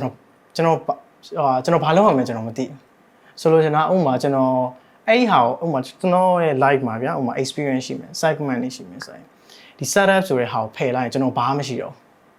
ာမှမရှိတော့ဆိုတော့ကျွန်တော်ဘာမှမသိဥပမာတခြားဒီဘက်ကဒီဥပမာ market မှာဘယ်လိုတခြားလူတွေနဲ့ဘယ်လို communicate လုပ်ရတာပြီးတချို့ပုံမှန်ထားပါတော့ဘယ်စားသုံးဆိုင်ကောင်းတယ်ပြီးဘယ်လိုလူတွေလာလဲเนาะဘယ် live ပို့တယ်အဲ့လိုမျိုးကျွန်တော်မသိကျွန်တော်သိရ setup ပဲကျွန်တော်ဒါကိုမနက်မိုးလင်းကျွန်တော် share တန်းချီရယ်ပြီးကျွန်တော်အလုပ်လုပ်တယ်အိမ်ပြန်ကျွန်တော်စာဖတ်ရင်စာဖတ်တယ်မဖတ်ရင်ကျွန်တော် podcast နားထောင်တယ်ပြီးကျွန်တော်အိတ်သွားတယ်နောက်နေ့ပြန်လာဒီတိုင်းပဲဒါပေမဲ့အဲ့ဒါကိုတချို့ကကျတော့ပြင်းစရာကောင်းဒါပေမဲ့ကျွန်တော်တော့ကတော့တန်ဖိုးရှိတယ်အဲ့တော့ကျွန်တော်ကုံလိုက်တဲ့ second တွေတိုင်းအောင်ကျွန်တော်သဘောကျရတွေပဲလုပ်ချင်တယ်သဘောကျရဆိုတာလဲဒါအမျိုးမျိုးတော့ပြောင်းနိုင်တာပေါ့လေဒါပေမဲ့လက်ရှိမှာတော့ကျွန်တော်ဒီ startup industry ကို3 to 4 year လောက်ရှိဒီအောင်ကျွန်တော်သဘောကျရတယ်ဒီဟာနဲ့ပတ်သက်ကျွန်တော်လေ့လာအဲ့တော့ဘာကြောင့်စလုပ်ချင်လဲပေါ့တစ်ဖက်မှာလည်း risk တွေရှိတယ်တစ်ဖက်မှာလည်းဒီဟာရှိခဲ့ပေါ့အဲ့လိုမျိုးဆိုတော့ဘာကြောင့်လဲဆိုတော့ကျွန်တော်သဘောကျတယ်ပြန်နောက်တစ်ခုကကြတော့ဥပမာကျွန်တော်မှမဟုတ်အခြားသဘောကျတဲ့လူငယ်ရှိလိမ့်မယ်အဲ့လိုမျိုးဆိုရင်လည်း just do it ဘာလို့လဲဆိုတော့ကျွန်တော် fail သွားလဲရတယ်ကျွန်တော် fail သွားတယ်ပေါ့ဒါကျွန်တော် fail သွားတဲ့အကြောင်းပြန် sharing လုပ်ပေးလို့ရတယ်အဲ့တကယ်လို့အဲ့ဒီကတယောက်ယောက်သာဆက်ဆက်ဖြစ်သွားရဆိုရင် it gonna change ဗျာဒီမှာ industry ကိုပဲဖြစ်ဖြစ်အပြင် startup industry ကိုဒါမှမဟုတ်ဒီဘက်လူငယ်တွေအတွက်တစ်ခုခု change ဖြစ်သွားမယ်လို့ထင်တယ်အဲ့တော့ အဲ့တော့ကျွန်တော်စပြီးတော့ဒီဟာလုပ်တယ်အဲ့တော့ကျွန်တော်လုံးရင်ထဲမှာကျွန်တော် fail သွားတယ်အဲ့ဆိုလဲဆက်လုပ်ကျွန်တော် fail သွားတဲ့ဟာရှိမှကျွန်တော်ဒါအကြောင်း fail သွားတယ်အဲ့တော့ land လုပ်ပြီးတော့ဆက်လုပ်ပေါ့ဘာလို့လဲဆိုတော့တယောက်မလုပ်ဘူးပေါ့ဥပမာဒီဟာဆက်လုပ်နေလို့မရှိဘူးဆိုရင်ကြတော့ and the industry ကဥပမာအရင် grow ဖြစ်သွားမှာမဟုတ်ဂျားမှာ gap တွေကွာသွားလိမ့်မယ်အဲ့ဒါကို10 minute လောက်ချိန်ပြီးပါဒီနေ့မှာတော့ အနေနဲ့ set ပြတော့မယ်ဖွဲ့စည်းရတော့ Bobby Setup Studio လို့ခေါ်တဲ့ဖွဲ့စည်းဖြစ်ပါတယ်အဲ့တော့ Bobby Setup Studio ကတော့ idea ရှိတယ် idea ကနေပြီးတော့ set တစ်ခုဖန်တီးခြင်းနဲ့ဆိုတဲ့နေရာတွေအတွက်လိုအပ်မဲ့ market research business plan and financial projection grants and marketing စတဲ့ချက်တွေကို support ပေးနေတဲ့ဖွဲ့စည်းတစ်ခုဖြစ်ပါတယ်ဆိုတော့ကိုက2024မှာ idea ရှိတယ်အဲ့ဒီ idea ကနေ set up တစ်ခုစပြီးတော့တည်ထောင်နေဆိုတဲ့သူတွေအတွက်တော့ Bobby Setup Studio ကိုဆက်သွယ်ဖို့အကြံပေးချင်ပါတယ်ဆိုတော့ကျွန်တော်ဗီဒီယိုလေးကိုပြန်သွားလိုက်ကြရအောင်အဲ့အကြောင်းမို့လို့ကျွန်တော် Bami Setup Studio စပြီးတော့ founding လုပ်တယ်ပြီးရင်ကျွန်တော်ဒီဘက် market research business planning financial projection brands and marketing ဘိုင်း DI ကျွန်တော် startup founder ကို support ပေးတယ်အဲ့ support ပေးရဆိုတာခုနက idea ရှိဆိုရင်အဲ့ idea ကနေပြီးတော့ startup တစ်ခုဖြစ် transform လုပ်ဖို့လိုအပ်တဲ့ဟာကျွန်တော် support ပေးတယ်အဲ့ဒီချိန်ထဲမှာအဲ့ဒါသင်ကျင်နေဆိုလဲကျွန်တော် start သင်ပေးအမဟုတ်ကိုယ်တိုင်လုပ်ချင်တယ် consultation ပုံစံမျိုးနဲ့လူချင်တယ်ဆိုလဲ consultation ပေးရအဓိကကျွန်တော်ရဲ့ရည်ရွယ်ချက်က startup တွေအရေးအတွက်များပို့ဖို့နဲ့အဲ့ startup တွေအချိန်ကြာ sustainable ဖြစ်အဲ့ဒါမလွယ်ဘူးဗျမလွယ်ဘူးဆိုတာအဲ့ဒါလွယ်အလုပ်တော့မဟုတ်ဒါပေမဲ့ကျွန်တော်မလုပ်လဲကျွန်တော် fail သွားလဲအခြားတစ်ယောက်ကဒီ take it လုပ်ပြီးတော့အဲ့ဒါဆက်ပြီးတော့လုပ်ဖို့အတွက်ကျွန်တော်တို့ encourage လုပ်တယ်ပေါ့တကယ်လို့ကိုယ်သာဒီဘက်မှာကြုံလာမဲ့ risk ကိုခံနိုင်ရှိရဆိုရင်ပေါ့အဲ့တော့ပြောချင်တာကတော့ကျွန်တော်ကြိုက်တဲ့အရာတွေကျွန်တော်ဆက်လုပ်ချင်တယ်ဒါပဲပေါ့ပြီးတော့ဒီ industry ကိုပို့ပြီးတော့ grow ဖြစ်စေချင်တယ်ဒါဆိုရင်ဒီ setup industry မှာဆိုရင်ကိုလင်ဖြတ်တန်းခဲ့ရလဲဒါ3-4နှစ်ဝန်းကျင်ရှိပြီ။ဘာကြောင့်ဒီ2022ဒီဇင်ဘာဖြစ်မယ်တဲ့။ဘာကြောင့်ဒီ2022ဒီဇင်ဘာမှာ Bami Setup Studio မစရမယ်ဆိုပြီးတော့ဒီ idea ပေါ်လာခဲ့လဲ။ဘာကြောင့်အဲ့ချိန်ကျမှစလုပ်ဖြစ်ခဲ့တာလဲ။ဘာကြောင့်လဲဆိုတော့ဥပမာကျွန်တော်တို့က corporation တွေ join တဲ့အခါများသောအားဖြင့်ဥပမာ limit ဖြစ်တယ်။ limit ဖြစ်တယ်ဆိုတာဥပမာ procedure တွေကောင်းတယ်ရှိရကောင်းတယ်ဒါပေမဲ့too much procedure များသောအခါများဆိုရင်process တွေအများကြီးနှောင်နေရပြီးသွားရဆိုရင်မထားပါကျွန်တော်က pitching တစ်ခုလုပ်လိုက်တယ်ကျွန်တော်ရဲ့တာဝန်ကအဲ့ pitching မှာ setup တွေကိုကျွန်တော်က assessment ဖြတ်ပေးဖို့အဲ့ assessment တွေကိုကျွန်တော်ကထားပါတော့ဒီဘက်ဒီပြန်ပြီးတော့ဒီဘက်ပြန်ပို့ပေးရတယ်တင်ပြပေးရတဲ့ duration တွေဆိုရင်အားကြရတယ်ဒီအချိန် delay ဖြစ်တဲ့ဟာမျိုးရှိအကြောင်းမျိုးကြောင့်ပေါ့လေအဲ့လိုဆိုတော့ဟိုအဲ့ဒီစာဟိုကျွန်တော်တချို့လုပ်ချင်တဲ့ဟာတွေဆိုရင်လည်းအကြာကြီးစောင့်နေရအဲ့တော့ဘာလို့အကြာကြီးစောင့်နေတော့မှလည်းသိရမှာလဲဆိုတော့ကိုလှုပ်ချင်တဲ့ဟာတွေကိုဒါကိုယ့်နဲ့ကိုမြန်ဆန်လုပ်နိုင်မှုအတွက်ဒီ setup studio စပြီးတော့တည်ထောင်တာပေါ့ဒါပေမဲ့အဲ့မတိုင်ခင်မှာဗျာအဲ့မတိုင်ခင်မှာလို့တချို့ကထင်တာဒီတိုင်းပဲထားပါကျွန်တော် fail တိုင်းအများကြီးရှိတယ် fail ရဟာကျွန်တော်အရှိမအဲ့ဒါမတိုင်ခင် fail ရဟာ3-4ခုလောက်ရှိတယ် setup တွေပဲ setup တွေပဲပေါ့ပြီးနောက်တစ်ခုကကျွန်တော်ဒီ Silicon Valley လား Silicon Valley ကိုတွားဖို့အတွက်ကျွန်တော် chance ရတယ်တွားဖို့အတွက် chance ရတယ်ဆိုတာဒီကျွန်တော် US ကအမှတွားလေ့လာဖို့အတွက် visa တွေလည်းအကုန်လုံးအဆင်ပြေသွားပြီ visa ဆိုတော့ visa မဟုတ်ကျွန်တော် sorry program လည်း accept ဖြစ်သွားပြီတွားဖို့ပဲကြံတော့တာ visa pass ဖြစ်တယ်ပေါ့ဒါပေမဲ့ဖြစ်ချင်တော့ကျွန်တော်အဲ့ visa လျှောက်ဖို့ visa တွားဖြေတော့ကျွန်တော်လက်ဖို့ရအဲ့လိုအဲ့တော့ဆောင်းရင်းဆိုတော့အဲ့လိုမျိုးနှစ်ရအသိစင်မပြေဘူးအဲ့တော့ကျွန်တော်လည်းစိတ်လှုပ်ရှားတော့ကျွန်တော်ဖြေတဲ့ဟာတွေဆိုကောင်းမဖြေလိုက်နိုင်အဲ့တော့ကျွန်တော် reject ဖြစ်သွားတယ်ဒါ Silicon Valley ဆိုတော့ကျွန်တော်တွားချင်နေတဲ့နေရာဒါကျွန်တော်ရဲ့ dream ဒါပေမဲ့ကျွန်တော်မတွားအောင်ဘာမှမဖြစ်ဘူး you just need to do what you love ဗျာဥမာတခုခုနေရာကိုတွားမှတနေရာကိုရောက်မှလှုပ်လို့ရမှာမဟုတ်ဒီမှာလည်းလှုပ်လို့ရတယ်အဲ့ဒါကြောင့်အဲ့ဒါမတွားရလဲကိစ္စမရှိဘူးအဲ့တော့ကျွန်တော်ဒီဟာ land လုပ်ပြီးတော့ဒီဇင်ဘာမှာကျွန်တော် Setup Studio စထောင်အဓိကကျွန်တော်ကြိုက်တာကိုကျွန်တော်လုပ်နေတာပဲပေါ့ဟုတ်အခုဆိုရင်ဒီ Bami Setup Studio ဆိုလဲနှစ် anniversary တစ်နှစ်ပြည့်တော့မယ်ပေါ့နော်ဆိုတော့ဒါဒီ setup နဲ့အတွက်ကိုဒါကိုမျက်နှိုးတဲ့အလုပ်ပေါ့နော်ကိုမျက်နှိုးတဲ့အလုပ်ကိုဆက်ပြီးတော့လုပ်နေခြင်းနဲ့ဒီကနေမှတစ်ဆင့်ဒီ setup တစ်ခုခုသာအောင်မြင်သွားမယ်ဆိုရင်ဒါ community အတွက်လည်းဒါကိုအထောက်အကူတွေအများကြီးဖြစ်မယ်လို့ရည်ရွယ်တယ်ဒါကြောင့်မလို့ဒီလိုမျိုးဆက်လုပ်ဖြစ်တာပေါ့ဟုတ်တယ်ဒီကဟုတ်တယ်ထားပါတော့ဥမာဗျာ setup တစ်ခုအောင်မြင်သွားတယ်အဲ့ setup ကကျွန်တော်တို့pay လုပ်ထားတယ် this is what we do ပြီးသွားဆိုရင်တတ်သိတစ်ခုအနေနဲ့ရှိနေဗျာဒီလားဒီ setup ကျွန်တော်တို့လုပ်ထားကျွန်တော်တို့ရှိရယ်ဒီ setup ကနေပြီးတော့ income တစ်ခုဝင်တယ် and then ခုနကယူလူငယ်အနေနဲ့ဆိုရင်လည်းဒီလိုမျိုးလုပ်လို့ရနိုင်တဲ့အခွင့်အလမ်းရှိရယ်ဆိုတော့ proof တစ်ခုဖြစ်သွားတယ်ဆိုမှကျွန်တော်မှမဟုတ်တခြားသူပဲဖြစ်ဖြစ်အဲ့လို proof တစ်ခုဖြစ်အောင် လုံးပြသွားတယ်ပြီးတော့ဒီဟာကို develop ဖြစ်သွားတယ်ဆိုရင်ကျွန်တော် happy ဖြစ်တယ်ပေါ့အဲ့လိုမျိုးဆိုတော့ဟိုတလောကျွန်တော်ဒီဘက် interview တစ်ခုမှတော့ဖြေခဲ့တာmarket share ယူတာဆက်ကျွန်တော် market ပိုကြီးလာစေချင်တာပေါ့ market cap ကတိတိလေးပဲရှိသေးတယ်အဲ့တော့အဲ့ market cap ကပိုကြီးလာမှာ startup တွေပိုလုပ်မယ်ပိုလုပ်တယ်ဆိုရင် innovation တွေပိုပေါ်လာမယ်ပိုပေါ်လာအဲ့ဒီမှာပိုပြီးတော့ကောင်းတဲ့ startup တွေကဆက်ဆက်ဖြစ်မယ်အဲ့တော့ဘယ်လို startup တွေဆက်ဆက်ဖြစ်မလဲဆိုရင် customer ကို the best product the best service ပေးနိုင်တဲ့ startup ကဆက်ဆက်ဖြစ်မယ်အဲ့တော့ customer တွေက startup တွေများလေးပိုကောင်းတဲ့ service တွေကိုသူတို့အနေနဲ့ consume လုပ်တဲ့ chance များလာမယ်အဲ့တော့အဲ့ market cap ကိုပိုပြီးတော့များစေချင်တယ်ပေါ့ဒါဒီ Burmese Startup Studio ဆိုရင်ပေါ့နော်ဒီခုနကိုလင်းပြောခဲ့သလိုပဲဒီ market research business plan financial projection စသဖြင့်ပေါ့နော်ပြီးရင် brand and marketing တွေရောဒီလိုမျိုးဒီပေးတယ်ပေါ့support ပေးတယ်ပေါ့နော်အဲ့ဒါပြင်နောက်ထပ်မှာလည်းအခုကလည်းmagazine လေးတွေပြီးတော့ခါကြတော့ဒီ startup နဲ့ပတ်သက်တဲ့ပေါ့နော်ဒီလေးလာစရာတွေပေးနေတယ်ပေါ့တစ်ဖက်မှာလည်းဒီကနေ့တို့အခုပဲပြောနေတဲ့ story of Burma podcast ပေါ့ဆိုတော့ဒီ story of Burma podcast ကိုရောဘယ်လိုစပြီးတော့လုပ်ဖြစ်ခဲ့ရလဲဘယ်လိုစလုပ်ဖြစ်ခဲ့လဲဆိုတော့ဥမာကျွန်တော်တို့ကဒီ startup industry ပဲဖြစ်ဖြစ်ဘယ် industry ပဲဖြစ်ဖြစ်ပထမဆုံးအရေးကြီးတာကဘာလဲဆိုတော့ education ပေါ့ education ဆိုတာဥမာကျွန်တော်တို့ဒီ startup နဲ့ပတ်သက်တာဆိုရင်လည်းဒီအောင်လက်ဆင့်ခံပြီးနားလည်လို့ရနိုင်မယ့်ဟာတခုအဲ့ဒီဟာဦးနာလို့ကျွန်တော်တို့တခြားအလိုတကယ်လုပ်ပြီးတော့ဒီ startup တွေနဲ့ပတ်သက်ပြီး create လုပ်ထားတဲ့လူတွေကနေပြီး sharing လုပ်ပေးတဲ့ platform တခုအဲ့တော့ကျွန်တော် business နဲ့ပတ်သက်ပြီးတော့လေ့လာတယ်အရင်တော့ထားပါ18 19လောက်ကအဲ့လိုမျိုးဆိုရင်ဘယ်ကလေ့လာမလဲမသိဘူးဥပမာထားပါကျွန်တော်ကအင်္ဂလိပ်စာကိုကျွန်တော်အဲ့တော့လေ့လာရင်းနဲ့မှာအင်္ဂလိပ်လိုတချို့ဟာတွေနားလေလို့ကျွန်တော်က podcast တွေနားထောင်လို့ရတယ်ဆိုပေမဲ့လို့ကျွန်တော်လိုလူတိုင်းအင်္ဂလိပ်စာနားလဲခြင်းမနားလဲမှာအဲ့တော့ဥပမာကိုကအင်္ဂလိပ်စာဥပမာ site ကိုနားလဲခြင်းပါတယ်ဆိုမှအင်္ဂလိပ်စာကို6လတစ်နှစ်လောက်ထပ်ပြီးတော့လမ်းလို့ရတဲ့ကာလတွေလည်းရှိကောင်းရှိနိုင်အဲ့လိုမျိုးဆိုတော့အင်္ဂလိပ်စာလို့ဘာသာစကားတော့လမ်းလို့နေမှာတစ်ဖက်မှာလည်းဒီမြန်မာမှုပေါ့ဥပမာဒီမြန်မာနိုင်ငံမှာရှိတဲ့ site founder တွေအနေဟိုမှာ legacy တခုခြံထားပေးချင်တာပေါ့ငါတို့ဒါတွေလုပ်ခဲ့ငါတို့ဒါတွေမှားခဲ့တယ်ငါတို့ဒီလိုတွေးထားတယ်ငါတို့ဒီလိုတွေးဒီဟာတွေလုပ်ဖြစ်တယ်ဒါပေမဲ့အဲ့ဒါတွေနားထောင်ပြီးသွားရင်ဆိုငါတို့လည်းပိုကောင်းတဲ့ product တွေဖန်တီးအဲ့ဆိုရတယ်အဲ့ဟာတွေသူဖန်တီးဖြစ်သွားတယ်ဆိုရင်ကျွန်တော်ရှိပြန်လာခဲ့လို့ရတယ်ငါတို့ဒီဟာတွေဖန်တီးဖြစ်သွားတယ်အဲ့ဒါတွေတော့လုပ်ဖြစ်သွားတယ်အဲ့တော့လူငယ်ပြန်နားထောင်ပြန်ပြီးတော့ grow ဖြစ်အဲ့တော့အဲ့ဒီလိုမျိုး platform တစ်ခုရှိဖို့လိုတယ်မဟုတ်ရင်ကျွန်တော်တို့အဲ့လို platform မရှိရင်ဘာဖြစ်လဲဆိုတော့လူငယ်ကဒီဘက် entertainment ဘက်တို့ပြီးတော့တခြားမဆိုင်တဲ့ information တွေမလိုတဲ့ information တွေမှာရောက်နေတယ်ပြီးဒါလူငယ်တွေအမားမဟုတ်ဘူးလို့ဆိုကျွန်တော်တို့ platform တစ်ခုစောက်ဖို့လိုတယ်ဒီ platform ကိုလူငယ်ရောက်လာဖို့အတွက်စူးစမ်းရမှာကျွန်တော်တို့တောင်းတယ်ဒီ platform ကိုမင်းတို့ဘာလို့နားမထောင်တာလဲဆိုသူတို့သွားပြောလို့မရဘာလို့ဆိုတော့လူငယ်လေးအဲ့လိုဆိုတော့လူငယ်တို့ကကျွန်တော်တို့ကနားထောင်လို့ရမယ့် platform တစ်ခုရှိဖို့လိုတယ်ဒီ platform ကနေပြီးတော့သူတို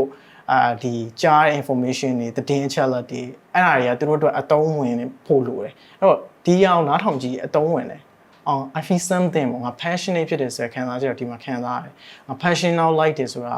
ဒါဟိုလိုမျိုးရှောက်ရေးထားတာမဟုတ်ဘူးပေါ့ဒီလူတွေဆိုရင်သူတို့ passionate ဖြစ်တာကိုလုပ်ခဲ့အဲ့ဒါဆိုရင်အဲ့လူငယ်တစ်ယောက်ကသူစားတဲ့တစ်ခုစားလုပ်ပြီးတော့ဆက်ဖြစ်သွားပြီဆိုရင်ကျွန်တော်အများကြီးဝမ်းသာပီတိဖြစ်အဲ့တော့ story of Burma podcast အဓိကရည်ရွယ်ချက်ကကျွန်တော်လူငယ် business နဲ့ပတ်သက်လမ်းလုပ်ချင်တယ်ဆိုရင်ကျွန်တော်တို့ဒါတွေလုပ်ခဲ့ဒါတွေကိုလေ့လာပြီးကျွန်တော်ပိုကောင်းတဲ့ဟာတွေလုပ်ပေါ့ဒီအတွက်ကျွန်တော်ဒီ podcast ဆိုရဲ learning resource တခုကရှိဖို့လို့ကျွန်တော်ယူဆဒါကြောင့်ကျွန်တော်ဒီ story of Burma podcast ကိုစခဲ့တာပေါ့အရင်တော့လည်းစပါတယ်ဒါပေမဲ့အခုကတော့ပိုကောင်းသွားတာပေါ့ကျွန်တော် self founder တွေကျွန်တော်စဖြစ်ပြီးတော့ကျွန်တော်ပတ်စံရတယ်အဲ့ပတ်စံကို podcast မှာပြန်သုံးတယ်ဒါပါပဲဟုတ်ဒီမှာဒီ story of Burma podcast မှာဆိုရင်လည်းပေါ့နော်ဒါ guest speaker တွေပြောသွားတဲ့အကြောင်းအရာတွေထားရဆိုရင်လူငယ်တွေက consume လုပ်ရင်လည်းမှာတစင်ဒါဆိုလဲ quality တွေဘာတွေကစဒါလူငယ်တွေတကယ်ကြည့်ချင်လောက်ပဲပေါ့နော်ဟို entertainment ဒီသွားတဲ့ quality လိုမျိုးဒါကောင်းကောင်းမွန်မွန်နဲ့ပေါ့နော် setup နဲ့ပတ်သက်ပြီး educate လုပ်ပေးရဆိုရင်နောက်ထပ်ဒီ setup ကိုစိတ်ဝင်စားတဲ့လူငယ်တွေအနေနဲ့လည်းအမှန်တမ်းပြောရရင်တော့အကိုလီငယ်တော့ဆိုရင်ဒါကိုယ်တိုင်က setup ကြောင်းကိုလေ့လာဖို့အတွက်ဒါဟို barrier တွေရှိရယ်ဒီ barrier တွေအခုနောက်လာမဲ့လူငယ်တွေအတွက်ဆိုရင်ဒါ break down လုပ်ပေးပြီးတော့မှသူတို့အတွက်ပို့ပြီးတော့လွယ်လွယ်ကူကူနဲ့လေ့လာလို့ရမယ့် platform တစ်ခုလုပ်ပေးထားတယ်လို့ပြောလို့ရတယ်ဆိုတော့ဒီ story of Burma podcast ဆိုရင်လည်းပေါ့နော်ဒီလိုမျိုး platform လေးတစ်ခုဖြစ်တဲ့ကြောင့်မို့လဲလို့ဆိုလေဒါအများကြီးဝမ်းသာရပေါ့ကြည့်ရှုတဲ့ဒါလူငယ်တွေလည်းအများကြီးရှိရဲဆိုတော့အခုဆိုရင်ဒီကိုလင်းကိုတခြားအလုံးဖြတ်တန်းခဲ့တယ်ပေါ့နော်ဒါလူငယ်ဘဝပြီးတဲ့အခါမှာဒီ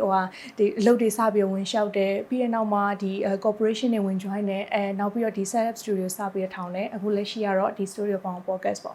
စသဖြင့်ဒီလိုမျိုးခီးစဉ်တခြားအနေနဲ့ဒါအခုဆိုရင်ကိုလင်းမျှဝေပေးခဲ့တယ်ပြပြပေးခဲ့တာတွေနားထောင်အောင်မယ်ဆိုရင်ဒါများသောအားဖြင့်ဟိုမှာ pressure တွေလောက်ရတဲ့အလုပ်ချိန်တွေဒါတွေဆိုရင်ဇက်တိုက်ဖြစ်နေမှာဒီဇက်တိုက်ဖြစ်နေတဲ့ ဒီအချိန်တွေမှာခုနကပြောသလိုပြင်ပန်းနိုင်လည်းကြုံရတယ်ထီးကျန်နိုင်လည်းကြုံရတယ်ဒီတစ်လျှောက်လုံးကိုဖျက်ကျော်နိုင်ခဲ့တဲ့အင်အားဆိုရင်ဘယ်ကလာတာဖြစ်မလဲဒီဘေးကတော့လည်းတော့ဘယ်လိုပြောအောင်အင်အားဆိုတော့အဓိကအဲ့လိုမျိုး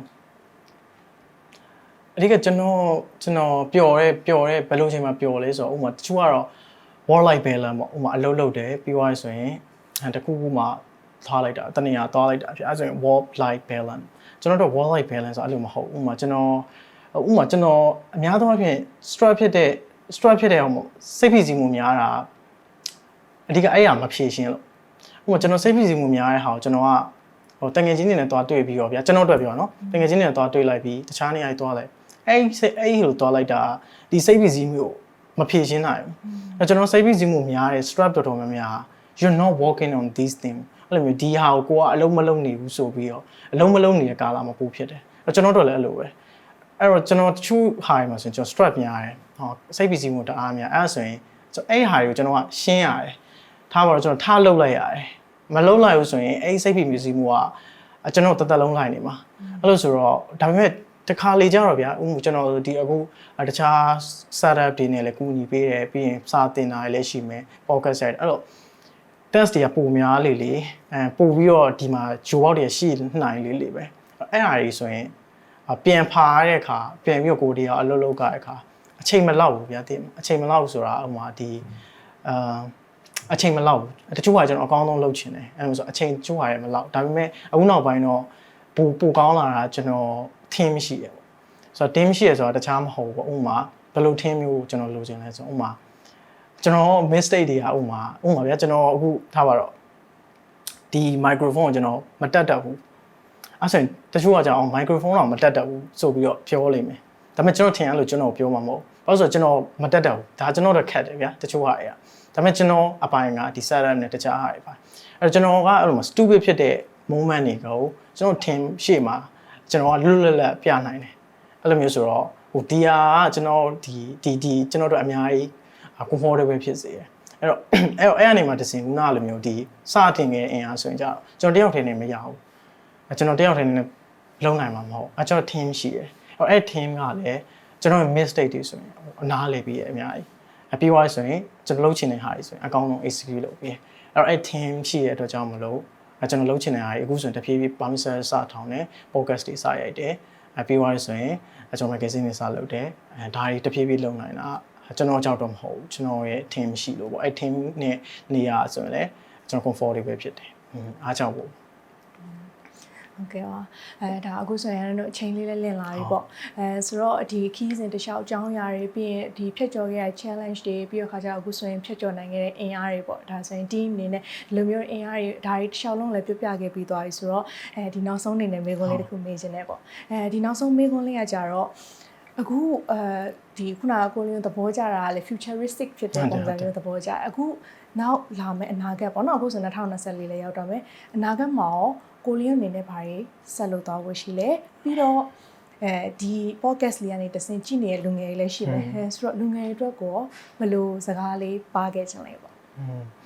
ပထမမေးခွန်းဘာဆက်လုပ်သွားချင်လဲအနာဂတ်မှာအနာဂတ်startup is already uncertain ဥပမာကျွန်တော်အကိုတယောက်နဲ့တွေ့ရတူအောင်ပြောရတယ်အဲ့လိုမျိုးသူနဲ့ discuss လုပ်ကြည့်အဲ့တော့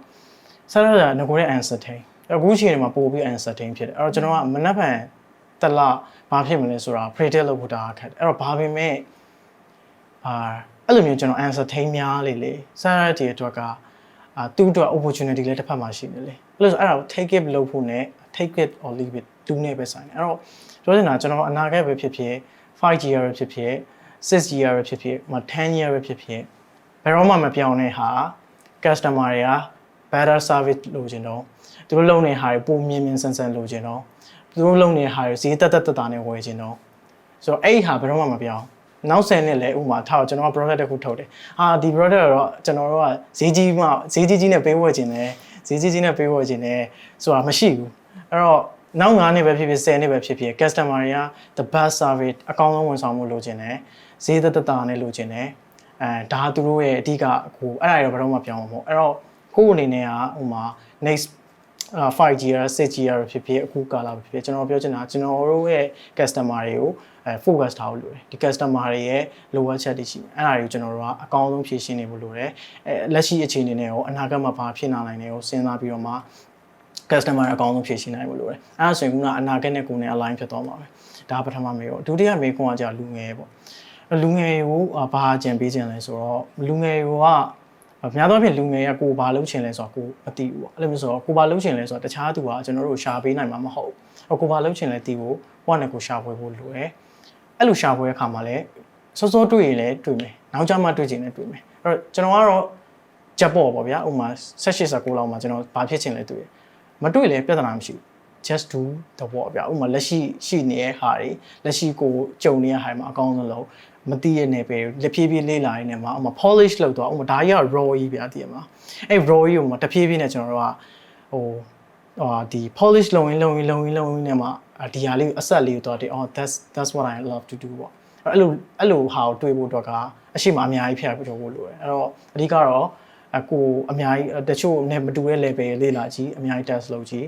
နောက်ဆုံးမှဆိုရင်တော့ကိုကြိုက်တဲ့ဟာကိုတစ်ခေါက်လောက်ပေါ့ဥမာဘဝမှာလူတိုင်းကကိုကြိုက်တဲ့ဟာကိုလှုပ်ချင်မှလှုပ်လို့ရတဲ့ခွင့်ရှိချင်မှရှိမယ်ဒါပေမဲ့ just one time တစ်ခေါက်လောက်ကိုကြိုက်တဲ့ဟာကို try ကြည့်ပါဒါမှမဟုတ်ရင်နောက်10နှစ်လောက်ဆိုရင် you will regret it ပြန်တည်ရမှာအဓိကတော့ကိုသဘောကျတဲ့ဟာကိုဆက်လုပ်နေဖို့ပဲဟုတ်ကဲ့ပါကိုလင်းကိုကျေးဇူးများတင်ပါတယ်အခုဆိုရင်တော့ဒါနဲ့ဒီ special episode လေးမှာပေါ့နော်ဒီကိုလင်းဖြတ်သန်းခဲ့တဲ့အကြောင်းအရာတွေပြီးတော့ဒီ Bamisel Studio အကြောင်းတွေပြီးရင်ဒီ Story of Our Podcast အကြောင်းတွေရောဒါစုံလုံးလင်းသိသွားကြမယ်ပေါ့နော်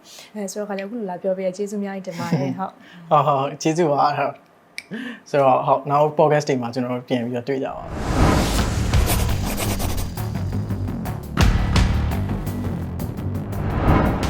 podcast ကိုအဆုံးထိကြည့်ပေးကြရတဲ့အားလုံးကျေးဇူးများတင်ပါတယ်ဒီလိုမျိုး senior service founder တွေပြောတဲ့စကားတိုင်းပေါင်းတဲ့ story of our podcast ကိုများများနားထောင်ကြည့်လို့ဆိုရင်ဒီ channel လေးကို subscribe လုပ်ထားဖို့မမေ့ပါနဲ့เนาะဒီလို subscribe လုပ်ထားပြီးခြင်းအပြင်အရေးသေးပြည့်တဲ့ podcast ကိုအရေးအတွက်များများထုတ်လို့ရမှာဖြစ်တာမို့လို့ subscribe လုပ်ထားဖို့ဖိတ်ခေါ်လိုက်ပါတယ်